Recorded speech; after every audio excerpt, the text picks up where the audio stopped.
Hello, my name is Manisha Zargar. I'm the president of Persian Society. Today I'm going to show you how to make sholezard or saffron pudding. As an Iranian, sometimes it's really difficult to get proper ingredients because we don't have any Iranian shop in Edinburgh.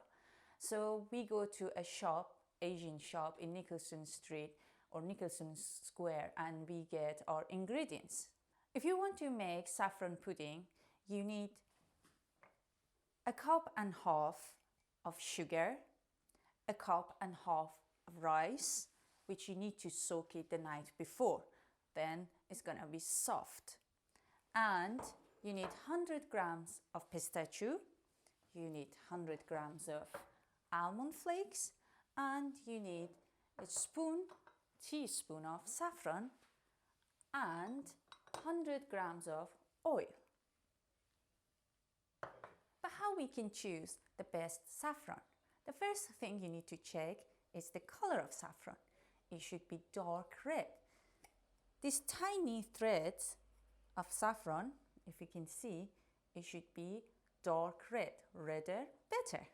There shouldn't be any color variation in your saffron.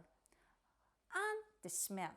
Smell should be sweet and it should have floral type smell or aroma. But why we cannot grow saffron in Scotland? Well, that's easy. It's because of weather condition. The weather should be dry and hot for growing saffron. Now I'm going to tell you a short history of saffron. Saffron, which comes from a yellow marks of the saffron crocus, is the most precious of all spices. For 4,000 years ago, it was used to treat about 90 diseases.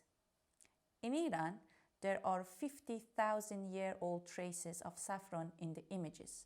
The truth is that the saffron market is in the hands of packers, not farmers. As a rule, packers buy all the saffron they are afford and then have to sell it quickly so that they can claim that it is from the most current crop year. Keep in mind that saffron comes in 3 different ways.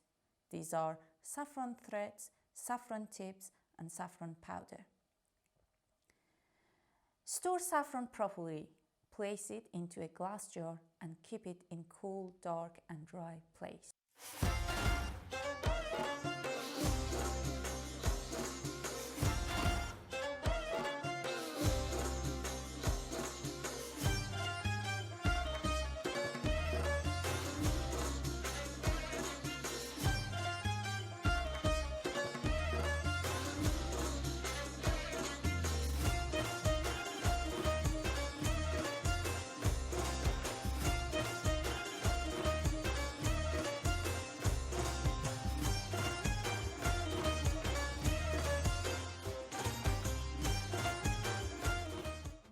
Iran is among the oldest civilizations in the world, dating back several thousands of years, more than 5,000 years.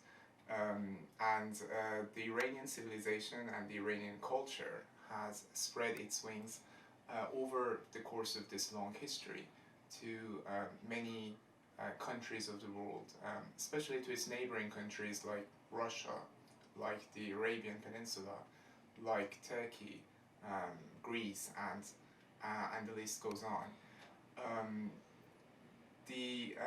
If you speak to non-Iranians who have traveled to Iran, one of the perhaps among the observations that they make is the hospitality of Iranians. So usually they find Iranians going out of the way to be helpful to visitors and to tourists.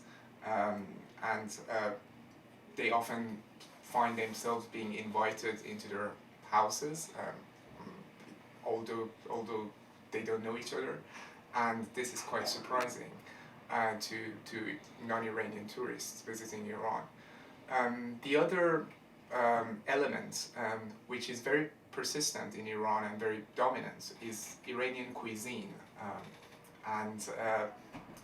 Usually Iranians are very passionate about the foods they eat, and about the various dishes, and they put a lot of effort into preparing them. And again, if you have tried Iranian cuisine before, usually you won't forget the taste. So having said that, I would invite all of you to visit Iran if you had the opportunity and get to taste both the Iranian cuisine and the taste of the Iranian hospitality.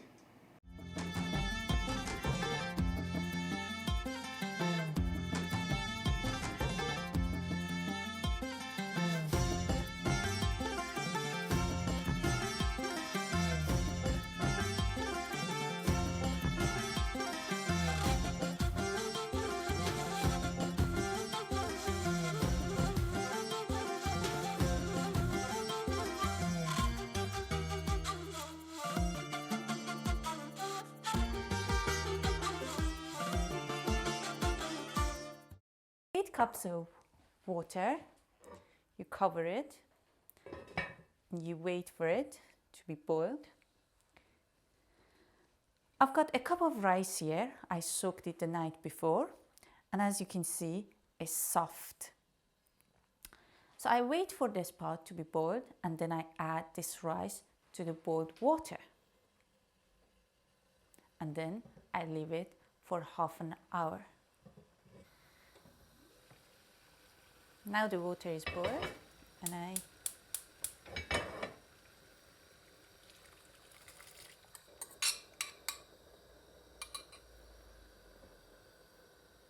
cover it, and we wait for 30 minutes.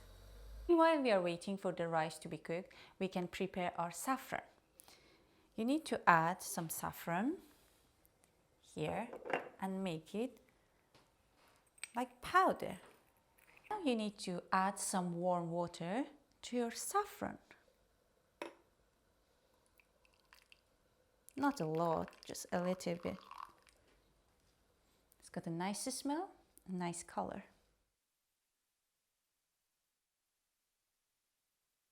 After half an hour, we need to add 1.5 cups of sugar to our rice. And then we need to constantly stir the mixture. Meanwhile, when it's boiling and we are stirring it, we need to add our oil. After half an hour, the mixture of sugar and rice gonna look like this.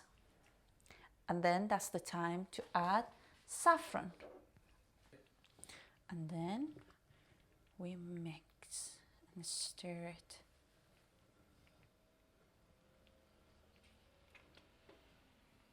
And then we add our almond to the mixture.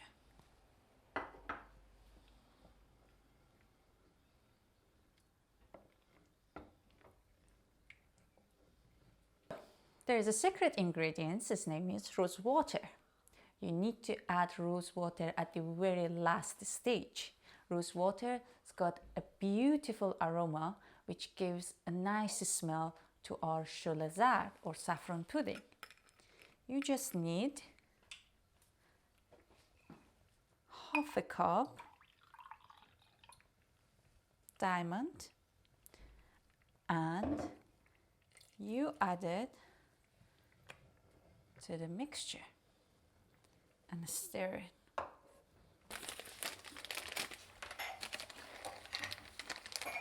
It should look like this at the end, basically.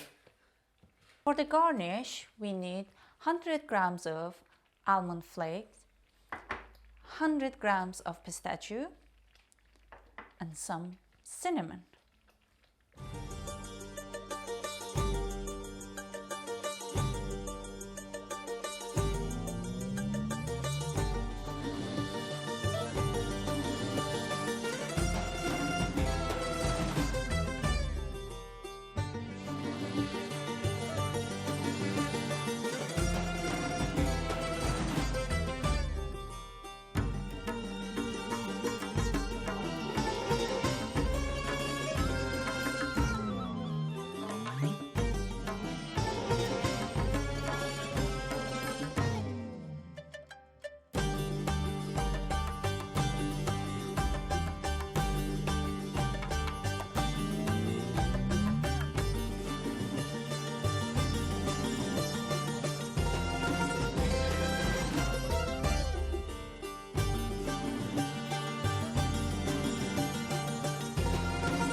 The amount of cinnamon is up to you.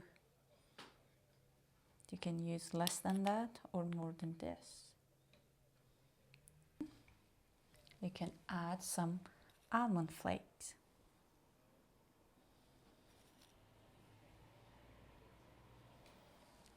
And some pistachio.